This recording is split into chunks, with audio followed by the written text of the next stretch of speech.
Okay, welcome. Let's discuss this week macro outlook, and we're going to look at a lot of things. Okay, we're going to look at a lot of things.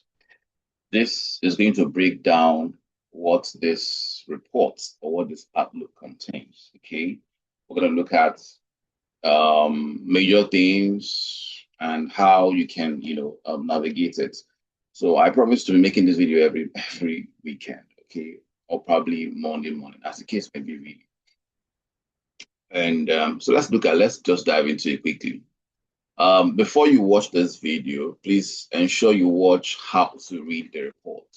The video is on my YouTube channel. So on the YouTube channel, just ensure. I think it's about 18 minutes long video. Yeah, it breaks down every component and all of that. At least gives you a background view of what it is. So let's just dive into it. So this is the macro outlook for 20 to 24 April 2026 trading week, and we're going to cover Euro USD and Pound USD. So the regime we're looking at is disinflation relief plus growth repricing. Then our primary driver, like I said, our primary driver is what is actually we're looking at to drive the market. Okay, it's oil, yield reprice, and growth recovers. Okay, this is what we are actually using to build the used to build the direction for the week here. So the primary driver is where we look for the direction. Then the key risk is okay. The key risk tells you if this does not happen, then we'll take the opposite side. So the key risk makes us prepare that if the primary driver is not yielding, right, then we have to reverse our outlook. So what does that mean is, let's say we have Euro USD for a sell. The primary driver is telling us to sell, and when the week opened, we start seeing different sentiment. The primary driver is not holding, meaning that the key risk has changed. So we now take the other direction of the market. So our report is not just that kind of report that is just shallow. No. We prepare for both sides of the market, and we don't just prepare blindly. We prepare with key data, right? So we don't guess. We don't guess here. We follow real data and follow the market. All right. So let's just dive into it. Let's just dive in. So the first thing first is the weekend contest. Particularly the weekend contest, we looked at, okay, oil dropped during the weekend of Friday due to the announcement of the opening of Strait of Hormuz. During the weekend, which is on Sunday, we heard that Iran has closed back the Strait of Hormuz. So the two side of the story there was the opening of the Strait of Hormuz give the market an insight of the escalation and inflation repricing lower. All right, and probably growth recovery. But now that Iran has closed back their Strait of Hormuz, so it means we now have inflation, higher inflation expectation back to the table, weak growth back to the table, Fed not cutting rate quickly back to the table. So you see, it's a two-tail risk dynamic. All right. So that is why we said April the transition into two-phase macro. So the first half was driven by inflation shock from sort of almost disruption, which is still in place, really. So you can just read this through, read this through to get what is happening, in the market, in the context of the week. So markets are beginning to reassess the inflation part and central bank reaction function across all major central banks. The focus now shifts from whether the inflation shock was permanent to whether it is temporal. This will determine whether growth stabilization becomes dominant narrative heading into April 29 30 policy cluster. So, next week is monetary policy for four major central banks, I think four. Yeah, Bank of Canada, Federal Reserve, ECB, Bank of England, I think Bank of Japan too. So next week is full with monetary policy data. Okay, so look at that. Then we'll go to the week event. Okay, the week event for me this week is US retail sales, particularly. and UK CPI on Wednesday, US just on UK CPI, then Tuesday UK labor market, UK labor reports. This is my three major events I'm looking at for the week. Although we have global PMIs and all of that, but I'm not interested. I'm not interested in that data really. Sorry about that. Yeah, you can read up. You can read up why this data matters. Is very important. Why the UK labor market data is important for us. Why it matters this week. If you know, we don't just give you numbers, 4.1% or 40%. We don't look at headlines. We want to see why it matters to our regime. Okay, that's why it's called the regime defining event. Okay, means how does it connect to the current regime? Because if you do not do that, you run by headlines, and headline does not move the market. Okay, it is regime that moves the market, that creates the path for the market. So now for us, the current regime, we want to confirm if the UK wage pressure is easing ahead of April 30th Bank of England decision. Wages is above 4.2%, complicates Bank of England easing case, even in a disinflationary oil environment. Okay, and want to look at wages. Is wages increasing? If wages increase, that means inflation is still a problem in the UK environment. Okay, on Wednesday we have the UK CPI as well. It's expected to stay the same. So this way we want to see if the energy crisis is affecting UK inflation and all of that, and how the Bank of England is going to navigate through it. And then we have the US retail sales on Tuesday, which surrounds growth and all of that. So I don't want to really dwell here. Just want to go straight to our FS focus points. Yeah. So this week, the regime is in transition. The standard data to yield matrix is replaced by a regime transition matrix that maps the combination of growth and inflation signals to the direction of the macro environment. Now, our focus point one is the regime transition matrix. Why this matters more is that, like I said, regime. When you hear regime classification, it's what the market is actually pricing at the moment. Okay, and that is what we use to build market expectation, because the market is forward looking. The market is not backward looking, it's forward looking. So regime classification helps us to properly classify data, classify reports, and build a forward-looking system. Okay, that is why we don't really pay attention to red folder news and all of that. Because at the end of the day, it boils down to regime classification.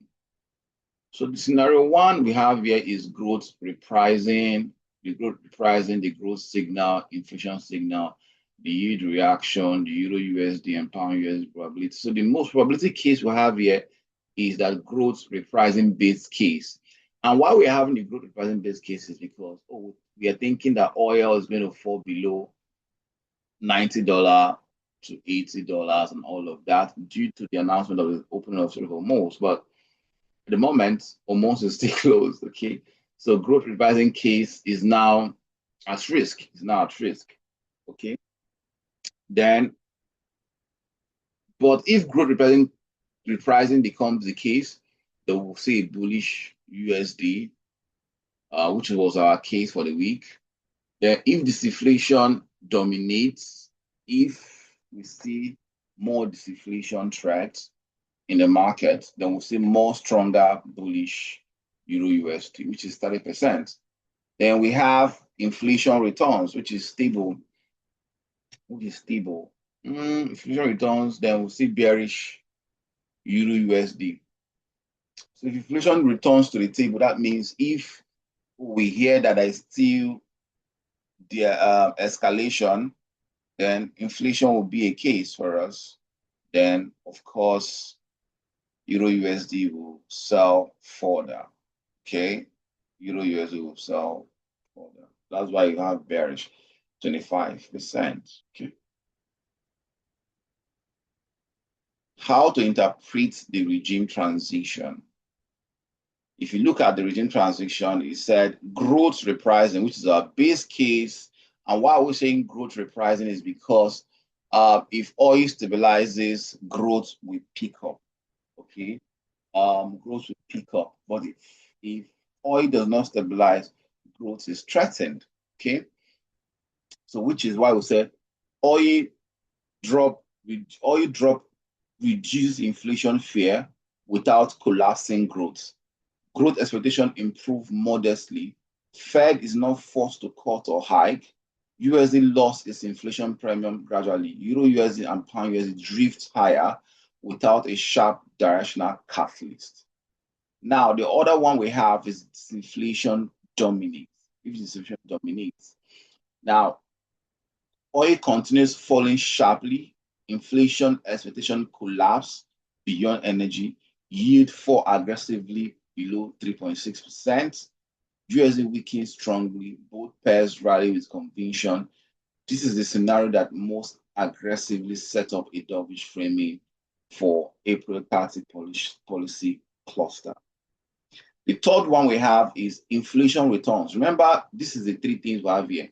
If you look at this table, we have growth, repricing, disinflation dominates, inflation returns. So this other table is where we now explain what those things mean really in terms of market outlook. So if you look at inflation returns, we're looking at oil rebounds material. I mean, if oil price rebounds higher, then geopolitical re-escalates in the Strait of Hormuz, right? So at the moment now, we've seen that the Strait of Hormuz is still blocked by the RLGC guys. Then inflation risk narrative reasserts. Then we expect USD to strengthen. Then yield reaccelerates above 3.8 or yield will reaccelerate back 3.8. The disinflation relief thesis is invalidated. Okay? This is what now say the inflation relief thesis is now invalidated.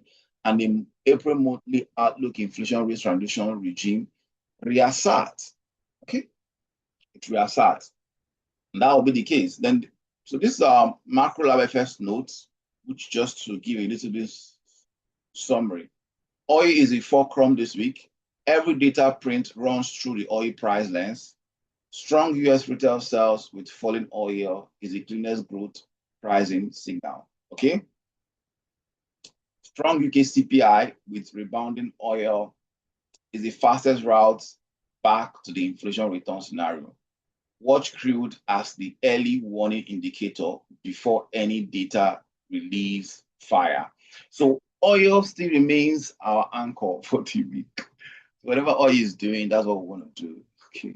And of course, not really do, but we'll try to mirror it into the macro perspective and be narrative about it. So let's go to the next. Yeah, this is the focus point. Now you look at the yield sensitivity guide. The yield sensitivity guide is very, very important. If you're building your macroeconomic outlook and you're not looking at the yield market, I don't know what you're building. Yes. So here we have our yield sensitivity guide. So we're using the 2-year yield as a threshold, So now, above 3.8%, inflation risk is back. So what this means is market interpretation is oil has rebounded, inflation expectations are repricing higher again. The disinflation relief thesis is challenged or invalidated. Market reverts to the April monthly outlook inflation risk transition regime. The FS impact is Euro USD lower, pound USD lower, mild bullish bias invalidated. You see why our report is so powerful. Okay, you see why our outlook is so powerful, because it gives us a full clue. So what are they telling you buy, sell, buy that? No. We want to see if the market goes this way, we go this way. If the market goes this way, we go. Of course, we'll have a standpoint that, we want the market to do this. Of course, it's a probability thing. If the market does not do that, we'll switch gear. And we're switching gear from a place of clarity. It's very important. All right. So now, on the other case, neutral regime. if the market stays around, if the yield stays around 3.6 to 3.8, the market is in transition. It's inflation relief acknowledged, but not yet confirmed as structural. Growth repricing base case is active, no strong directional conviction. Then here we see a range to mild bullish. Both pairs drift higher without sharp catalyst. Okay. Now below 3.6%, if the yield falls below 3.6%, inflation is being accepted. Okay, now what would the market interpret if we see yield at 3.6%? Oil decline is structural. Inflation expectations have collapsed. The market is pricing Fed cut forward. Growth stabilization narrative is confirmed. Heading into the April 30 policy cluster with full dovish framing. So what does this mean for the FS impact? Euro USD strong, pound USD strong on the upside. Disinflation dominates scenario activated. Okay, so this is what this for me. If you really ask me, what is the where is the most important part of this outlook every week? I will tell you is the MacroLab FS focus points. I will tell you for free.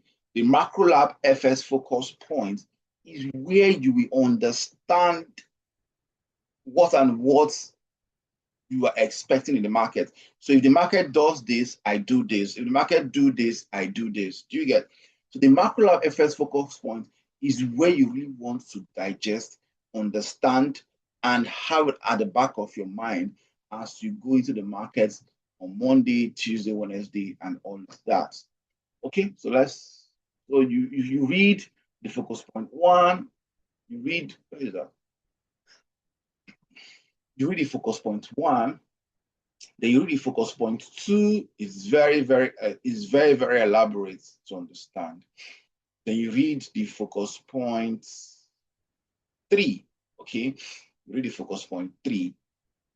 Then these are our pair outlook, that this is what we're now seeing. Based on the current data we have, this is what we expect the markets to do, right? So the macro setup going into the week, USD is losing its inflation premium as oil collapses, okay? But at the time we prepared this report, oil collapsed, okay? That's what we use as our guide. But Euro remains structurally constrained by weak Eurozone growth. That combination produces a mild bullish Euro-USD environment rather than a strong directional recovery. The yield compression from this inflation relief supports the pair upside, but the ECB's inability to act aggressively or on either side limits how far the euro can rally, blah, blah, blah. Okay? So in that case, we now say that since we are expecting inflation to collapse, then we'll have a mild continuation of USD being bullish. But if inflation does not take place, collapse, then vice versa. But at the moment, this is our regime bias, neutral to mild bullish. The key level this week is 1.740. Some people ask why this key level. It means if market takes out 1.740, then we expect the market to sell off. So what does this mean? A sustained close below 1 signals the bullish case is losing conviction and opens the decline toward 1.6509. Watch for yield reacceleration above 3.8% as the trigger. Okay, so what could change the bias? USD break and hold below 3.6% after this week's data, blah, blah, blah. Then pound USD, we expect our regime bias is still mild bullish, stronger than Euro USD this week. The key level this week is 1.34779. If it breaks it, then market will go lower. Okay, and if market should sell, what will be the case? The event risk we have this week is labor market Tuesday, UK CPI Wednesday, UK retail sales Friday, US retail sales Tuesday. Then risk to the outlook. Risk to the outlook. Another for me, can I be very honest with you guys? Whenever you're using this report, the pair outlook is not your major focus. I saw a guy, just tell me what the market will do. Somebody said, George, just tell me, will it buy or sell? Wow. That's like me giving you signal. We don't do signal here. And I told him it's based on scenarios. So if you read this report and the first thing you're coming to read is the pair outlook, you have jumped the most important part of this document. I tell you for free. You've jumped the most because this is not, this Euro USD pair outlook is not your major thing. You need to know the regime, the focus point, what could change, da da da da. If you understand it, then you go into the market with that lens and trade like a professional. Okay, so the pair outlook is not the most important part of this document. Okay, bear that in mind. Now, the risk to the outlook is one of the most important aspects of this document. In fact, is more important than the pair outlook. Yes, is more important because this is what will tell you what could change the picture. Here, we said that Euro USD is going to be mind bullish. Pound is going to be mind bullish. Okay, what if it changes? It can change.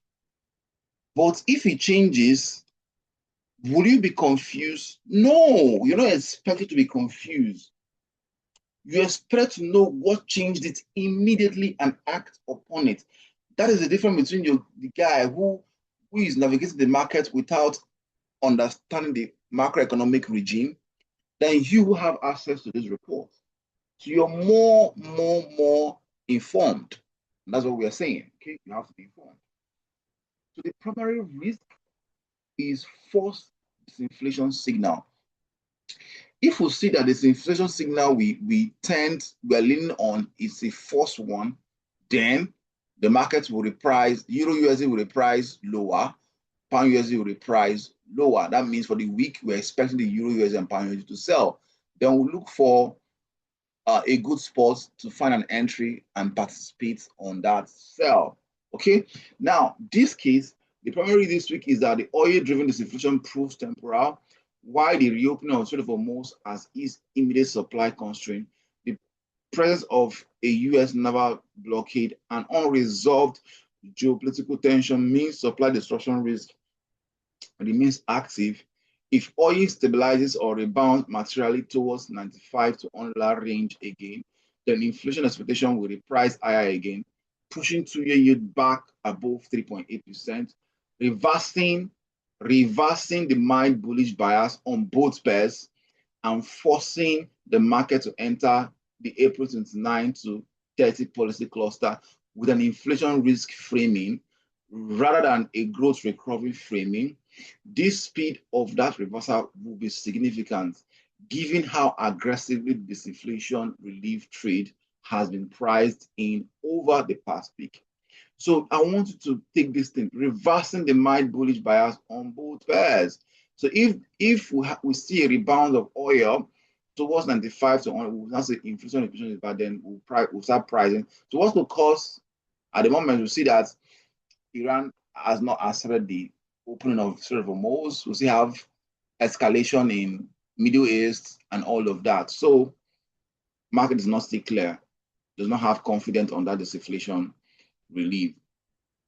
Then the secondary risk, which is more like the secondary risk, is US retail sales. Okay.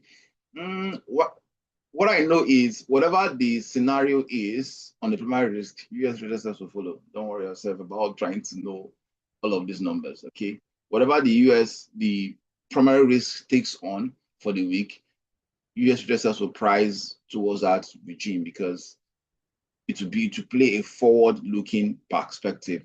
All right, so that's what this whole thing, how to look is all about. So you can use it to frame your technical analysis structure ahead of this week.